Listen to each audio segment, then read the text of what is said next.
Hello Indian otakus I mean die hard fans, आप सभी का स्वागत है हमारे चैनल में। Welcome to the fourth episode of DDR।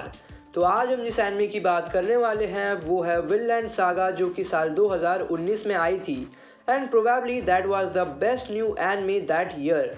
भले ही आप डिबेट कर सकते हैं with demon slayer, promised Neverland, Kaguya Sama, but Vinland saga was very underrated until it get popular और इसलिए कई लोग इसे ओवररेटेड भी कहते हैं।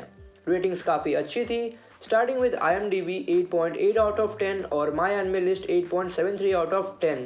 जॉनरा की बात करिए then it is seinen action adventure drama, जिसमें आपको रिवेंज के नाम पर स्टोरी बेची जाती है, पर एक्चुअली सीरीज में चल कुछ और ही रहा होता है, जिसमें रिवेंज सेकेंडरी एक्ट बन जाता है और हमें बाकी साइड कैरेक्टर्स को एक्सप्लोर करने का मौका मिलता है and I truly like it. तो जो लोग मेन प्रोटैगनिस्ट के लिए सीरीज देखने आते हैं उन्हें उतना मज़ा नहीं आता है, और साथ ही जिन लोगों को ये एनिमे पसंद आती है due to the action sequences वो मांगा में कूद जाते हैं और डिसअपॉइंट होकर बोलते हैं the next arc is Midland saga, which is actually Peakland Saga because of character development, ideology, perspective, principles and many more। पर बात हम सीज़न 1 की कर रहे हैं तो मेजॉरिटी लोगों को ये काफ़ी अच्छी लगी, पर आजकल इतने कोट्स आ गए हैं कि हर चीज़ को काउंटर एक्ट किया जा सकता है बाय टेलिंग दोज कोट्स। मान लो किसी को मेन कैरेक्टर पसंद नहीं आया, वो बोलेगा if you expect the world to be fair with you because you are fair then you are fooling yourself, history is written by those who win and those who dominate. ऐसे ही लोग quotes use करते हैं किसी भी चीज़ को सही या गलत ठहराने के लिए। तो सेलिंग पॉइंट की अगर बात करें तो वो होगा side characters. I was thinking about character development, but वो आपको अगले सीजन में देखने को मिलेगा। So now let's talk about the plot. कहानी रिवॉल्व करती है एक कोर्ट के ऊपर, a true warrior needs no sword, पर इस कोर्ट को हमारा मेन प्रोटैगनिस्ट बिल्कुल भी फॉलो नहीं करता, at least in the first season, क्योंकि वो अपने आप को एक ऐसे सिचुएशन में पाता है जहाँ पे उसके अंदर एक नेगेटिव इमोशन इतना ज़्यादा डेवलप हो जाता है कि वो रिवेंज के लिए पागल हो जाता है, और ऑडियंस को लगता है यही इसकी स्टोरी है।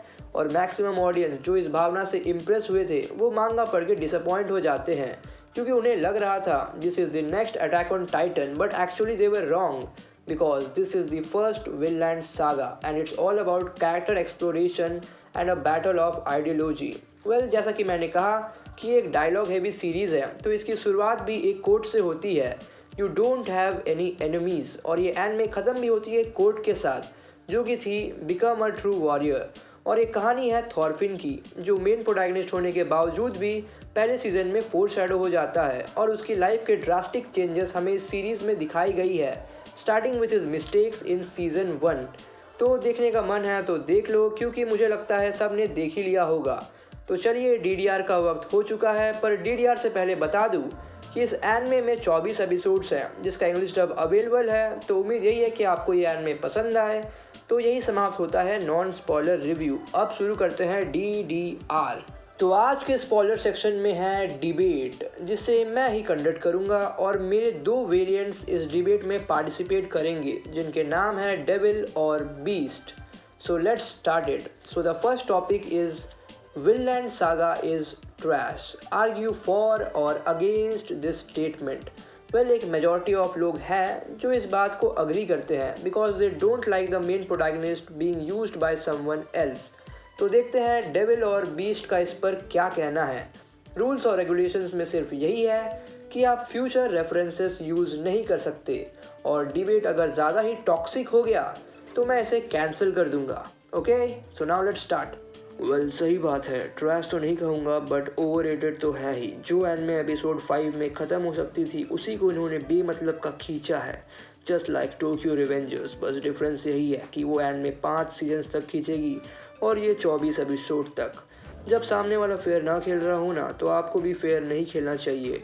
अपने आप को एक ट्रू वॉरियर समझते हो, पर तभी पप्पा की बातें याद नहीं आती है। कैसा बेटा है तू जिसे समझाने पर भी उसे एक छोटी सी बात समझ में नहीं आती है, You don't have any enemies। In fact episode 22 में एस्केलाड ने खुद बोला You are just like a dog chasing after food। फिर भी उस लौंडे को समझ में नहीं आ रहा है। जाके विनलैंड ढूंढो ना, या फिर विनलैंड बनाओ।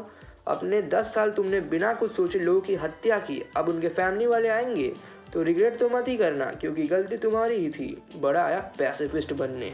Devil bro, no future references. This is your first and last warning.